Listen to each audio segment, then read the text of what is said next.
السلام عليكم ورحمة الله تعالى وبركاته. الحمد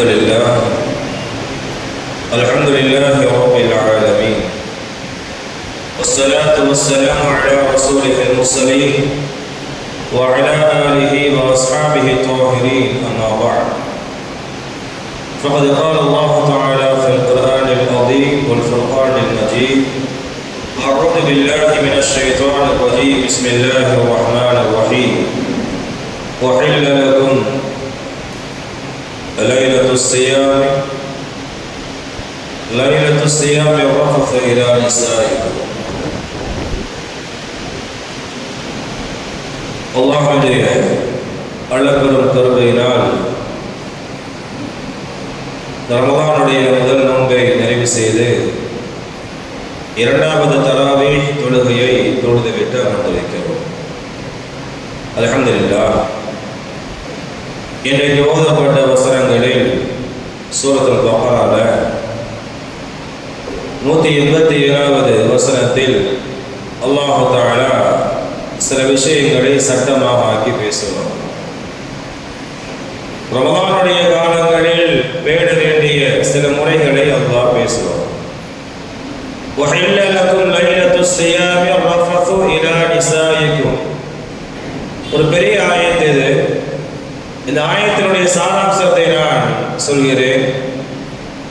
உங்களுக்கு ரமலான் மாதத்தினுடைய இரவில் உணவு உண்பதையும் நீங்கள் குடிப்பதையும் இல்லற வாழ்க்கை நடத்துவதையும் உங்களுக்கு நான் ஹலாலாக ஆக்குகிறேன் என்பது இந்த வசனத்தினுடைய சாராம்சமாகும். இந்த வசனம் ஏன் இறங்கியது, இறங்கியதின் பின்னணி என்ன என்பதை நாம் ஆய்வு செய்கிற பொழுது, ரமலானுடைய ஆரம்ப காலம் எப்படி இருந்துச்சு? ரமலானுடைய நோன்பு இன்றைக்கு போல அல்ல. ரமலானுடைய ஆரம்ப காலம் என்பது காலையில சஹர் சாப்பிடுவார்கள். சஹருக்கு பின்னாடி ரமலானுடைய நோன்பு தொடங்கும். ரமலானுடைய நோன்பு தொடங்கி மக்ரிப் வரை, மக்ரிப்ல இஃப்தார் நோன்பு திறப்பார்கள் சஹாபாக்கள். இஃப்தார் நோன்பு திறந்து விட்டு மக்ரிப் தொழுகிறார்கள். மக்ரிப் தொழுகைக்கு பின்னால் இருந்து இஷா வரையில் மட்டும்தான் அவர்களுக்கு உண்பதற்கும் குடிப்பதற்கும் மார்க்கத்திலே அப்பொழுது அனுமதி கொடுக்கப்பட்டிருந்தது. இஷா தொழுகை முடிஞ்சிட்டா சாப்பிடக்கூடாது, இஷா தொழுகை முடிஞ்சிட்டா குடிக்கக்கூடாது, இஷா தொழுகைக்கு பின்னால் இல்லற வாழ்க்கை நடத்தக்கூடாது என்று ஆரம்ப காலத்தில் ஹராமாக ஆக்கப்பட்டிருந்தது. ஹராம்னா தடை செய்யப்பட்டிருந்தது. இப்ப தடை செய்யப்பட்ட இந்த காலத்திலே சஹாபாக்கள் அதை சரியாகத்தான் பேணிட்டு வந்தாங்க. ஆனாலும் அது அவர்களுக்கு கொஞ்சம் சிரமமான விஷயமா இருந்துச்சு. இப்ப ஹஜ்ரத் உமர் இப்னு கத்தாப் ரலியல்லாஹு அன்ஹு அன்னவர்கள், உமர் இப்னு கத்தாப் ரலியல்லாஹு அன்ஹு அன்னவர்கள் இஷா தொழுகைக்கு பின்னால் அவர்கள் மறதியோ அல்லது என்ன காரணமோ தெரியல மனைவியோடு இல்லற வாழ்க்கையில் ஈடுபட்டு விட்டார்கள். கொஞ்ச நேரம் கழிச்சு உணர்றாங்க, பதறுகிறார்கள். பதவதைப்போடு பெருமானார் ஸல்லல்லாஹு அலைஹி வஸல்லம் அன்னவர்களிடத்தில் வருகிறார்கள். வந்து, யா ரசூலல்லாஹ், ஹராமான இந்த வேளையில் இப்படி நான் செய்துவிட்டு செய்யக்கூடாத ஒன்றை செய்ததால் அதற்கு என்ன கஃபாரா இருக்கிறது, என்ன பரிகாரம் இருக்கிறது என்று பெருமானாரிடத்திலே கேட்கிறார்கள். அப்ப பெருமானார் ஸல்லல்லாஹு அலைஹி வஸல்லம் அன்னவர்கள் சொன்னாங்க, உமர் அவர்களே, இதுவரைக்கும் இது போன்ற ஒரு விஷயத்திற்கு கஃபாரா என்னென்ன மார்க்கத்தில் அறிவிக்கப்படல அப்படின்னு சொல்லுகிற பொழுது அல்லாஹ் தஆலா ஜிப்ரீல் அலைஹிஸ்ஸலாம் அன்னவர்களின் மூலமாக நாம் மேலே சொன்ன இந்த வசனத்தை இறக்கி அல்லாஹ் தஆலா என்ன பண்றான், இந்த சமூக மக்களுக்கு ஒரு சலுகையை அறிவிக்கிறான். அதுவரை நடைமுறையில் இருந்த இஷாவிற்கு பின்னால் சாப்பிடக்கூடாது, குடிக்கக்கூடாது, இல்லறத்தில் ஈடுபடக்கூடாது என்ற தடையை நீக்கி அல்லாஹ் தஆலா சஹாபாக்களுக்கும் ஒட்டுமொத்த இஸ்லாமிய சமூகத்திற்கும் அல்லாஹ் தஆலா சலுகையை வழங்கி இந்த வசனத்தை இறக்கினான் என ஹஜ்ரத் இப்னு அப்பாஸ் ரலியல்லாஹு அன்ஹுமா அவர்கள் விளக்கம் சொல்வார்கள். இப்ப இதுல இருந்து நமக்கு என்ன பாடம்? பொதுவாக எந்த ஒரு வசனத்தை நாம் சொல்கிற பொழுதும் அதற்கான பின்னணிகளை சொல்கிற பொழுதும் அதற்கான விளக்கத்தை சொல்கிற பொழுதும் அதிலிருந்து நாம் பாடமாக என்ன பெற்றோம் என்பதுதான் மிக முக்கியமானது. ரெண்டு செய்தி சொல்லுவோம், ரெண்டு விஷயம் சொல்லுவோம். முதல் செய்தி என்ன தெரியுமா? ஒரு மூமின் என்பவன் எப்படி இருக்கணும்னா, அவன் வாழ்க்கையில அவனை அறியாமல் சில நேரங்களில் சில தவறுகள் ஏற்படலாம் செய்யும். அவனை அறியாமல் தவறுகள் ஏற்படலாம். ஆனால் தவறுகள் ஏற்படுகிற பொழுது அந்த தவறை உளப்பூர்வமாக ஒரு மூமின் ஒப்புக்கொள்ள வேண்டும் என்பதை உமர் ரலியல்லாஹு அன்ஹு அவர்களுடைய இந்த நடவடிக்கையின் மூலமாக பாடமாக இதை நமக்கு கற்றுத் தருகிறார்கள். நல்லா பாருங்களேன், ஒரு மூமினுக்கும் மூமின் அல்லாத மனிதர்களுக்கும் உண்டான வித்தியாசத்தை இதன் மூலமாக நாம் உணர முடியும். என்ன வித்தியாசம்? நேற்று ஓதுற சூரத்துல் பக்ராவினுடைய ஆரம்ப பகுதியில் அல்லாஹ் தஆலா முனாஃபிகீன்களை பற்றி பேசுவார். முனாஃபிகீன்களுடைய தன்மை என்ன? வைதா கீல லஹும் லா துஃப்ஸிது ஃபில் அர்தி, முனாஃபிகீன்களிடத்திலே ஏப்பா பூமியில குழப்பத்தை ஏற்படுத்திக்கிட்டு தப்பா ஏதாச்சும் பண்ணிக்கிட்டு இருக்கிறீங்களே அப்படின்னு அவர்களுடைய தவறுகளை சுட்டி காண்பித்தால் அந்த முனாஃபிகீன்கள் என்ன சொல்வார்கள் தெரியுமா? காலூ இன்னமா நஹ்னு முஸ்லிஹூன், யாரை பார்த்து தப்பு பண்ணன்னு சொல்றீங்க?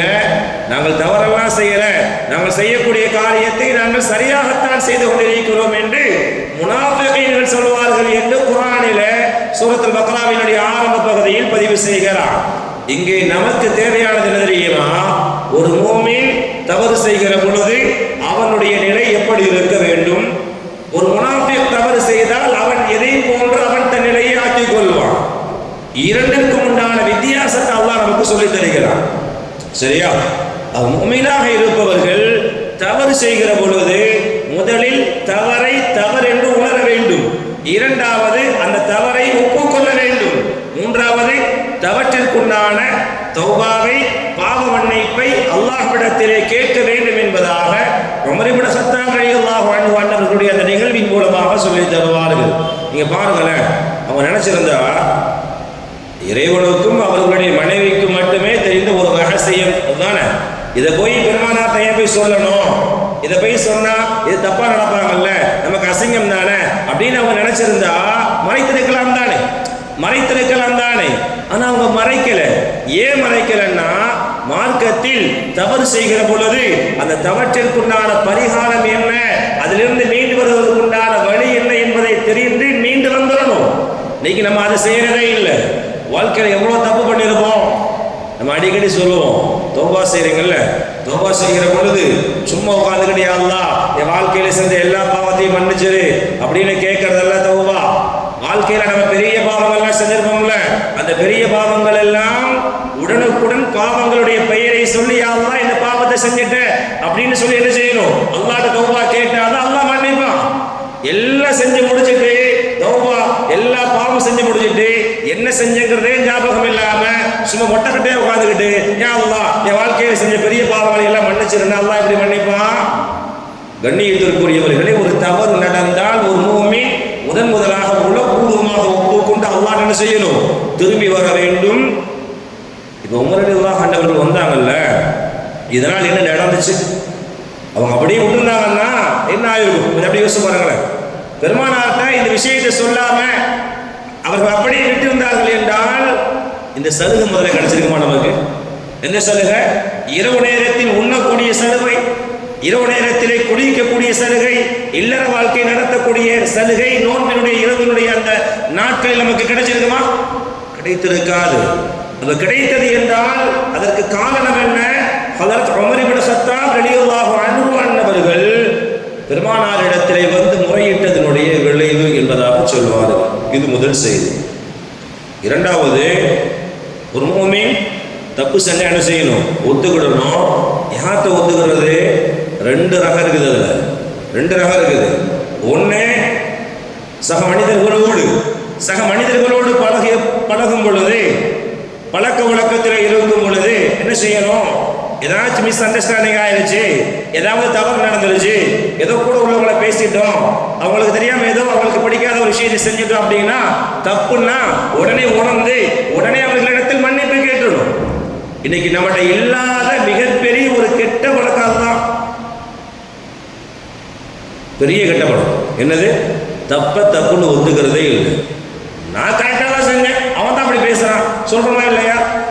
நான் கரெக்டாக தான் செஞ்சேன், நான் செஞ்சது சரிதான், அவன் புரிஞ்சுக்கல. நம்மை நாம் இங்கே நிரூபிப்பதற்கு, நாம் செய்யக்கூடிய தவறை நிரூபிப்பதற்குத்தான் முயலுகிறோமே தவிர செஞ்ச தப்ப உணர்றதே இல்லை. ஆனால் அல்லாஹ் எதை விரும்புகிறான் என்றால், தவறு செய்தால் முதல் அதை உணருங்க, ஒப்புக்கொள்ளுங்கள். இதை அல்லாஹ் விரும்புகிறான். கடைசியாக ஒன்றை சொல்லி முடித்துக் கொள்கிறேன். நீங்கள் தவறை உணர்ந்து அல்லாஹ்ட்ட தௌபா கேட்கிறீங்கல்ல, கேட்கக்கூடிய அந்த தௌபாவிற்கு அல்லாஹ் தரக்கூடிய பரிசு ஒன்று இருக்குது. என்ன தெரியுமா? இஸ்திக்ஃபார். இஸ்திக்ஃபார்னா பாவ மன்னிப்பு. சையதுல் இஸ்திக்ஃபார்னு ஒன்று இருக்குது. சையதுல் இஸ்திக்ஃபார் அது என்னன்னா, நாம் கேட்கக்கூடிய இஸ்திக்ஃபாருக்கெல்லாம் தலைமை ஹெட் அல்லாஹ். அதுதான் முதல் ரகத்தில் உள்ளது. அந்த இஸ்திக்ஃபாரை சொல்லி அல்லாஹ்ட்ட கேட்டா அல்லாஹ் தஆலா என்ன செய்வான்? கண்டிப்பாக பாவங்களை மன்னிப்பான்னு இருக்குது.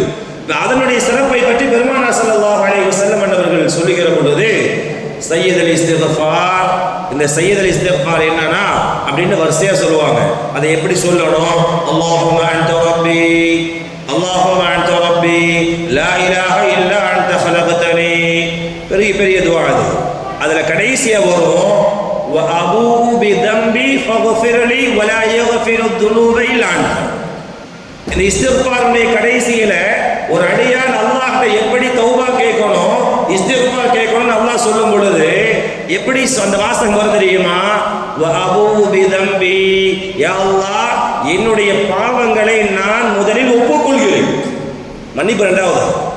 யா அல்லாஹ் நான் நிறைய பாவம் செஞ்சிருக்கிறேன், அந்த பாவங்களை எல்லாம் மனதார நான் ஒப்புக்கொள்கிறேன். ஃபக்ஃபிர்லி, செய்த பாவங்களை யா அல்லாஹ் நீ மன்னித்து விடு என்று சையதுல் இஸ்திக்ஃபாருடைய அந்த கடைசி வாசகத்துல வருது. பாவத்தை தவற உணர்ந்து அல்லாஹ்ட்ட ஒரு அடியான் இந்த சையதுல் இஸ்திக்ஃபாரை ஓதிட்டு துஆ செஞ்சுட்டு, புகாரில் இருக்கக்கூடிய ஹதீஸ் தான், ஓதிட்டு இரவு நேரத்தில் இந்த இஸ்திக்ஃபாரை செஞ்சுட்டு அவன் தூங்குகிறான். காலையில் அவன் எழாமல் தூக்கத்திலேயே மரணித்து விட்டான் என்றால் நேரடியாக கேள்வி கணக்கின்றி அந்த மனிதன் சொர்க்கத்திற்கு சென்று விடுவான். அந்த மனுஷன் சொர்க்கத்திற்கு சென்று விடுவான். பெருமானார் ஸல்லல்லாஹு அலைஹி வஸல்லம் அவர்கள் சொல்வார்கள். கண்ணியத்திற்குரியவர்களே, இந்த ஹதீஸ் நமக்கு எதை உணர்த்துகிறது? தவறுகளை முதலில் ஒப்புக்கொள்ள வேண்டும். அல்லாஹ்ட்ட தப்புன்னு உணர்ந்ததான் இஸ்திக்ஃபார் செய்ய முடியும். முதல்ல சொல்லுவாங்க, பெரியவர்கள் சொல்லுவார்கள், தவறு என்று தெரியாமல் ஒரு மனிதன் உலகத்தில் வாழ்ந்தானா அவனுக்கு தௌபாவுடைய பாக்கியமே கிடைக்காது. நான் செய்யக்கூடிய தவறு என்ன தெரியல, தௌபா செய்வான் அல்லாஹ்ட்ட, நான் என்னங்க பாவம் செஞ்சேன் அப்படித்தானே சொல்லுவான். முதல்ல தவறுன்னு உணர்ற பாக்கியத்தை அல்லாஹ் ஒருத்தனுக்கு கொடுக்கறதே பெரிய விஷயம். அப்படி உணர்ந்து அல்லாஹ்விடத்திலே ஒருவன் தௌபா கேட்டான் என்றால், அதே நிலையில் மரணிக்கிறான் என்றால், அது அவனை சொர்க்கத்திற்கு அழைத்து செல்லும் என்று நான் பார்க்கிற பொழுது அது எவ்வளவு பெரிய பண்பு. அந்த பண்பை தான் இந்த வசனத்தின் மூலமாக நாம் இங்கிருந்து பாடமாக எடுத்து செல்ல வேண்டும். உமர் இப்னு கத்தாப் ரலியல்லாஹு அன்ஹு அவர்கள் செய்த தவற்றிற்காக வேண்டி தவறை மறைக்காமல் அதற்கு என்ன கஃபாரா, அதிலிருந்து நான் வெளிவருவதற்குண்டான பரிகாரம் என்ன என்று தேடி வந்தார்கள் இல்லையா?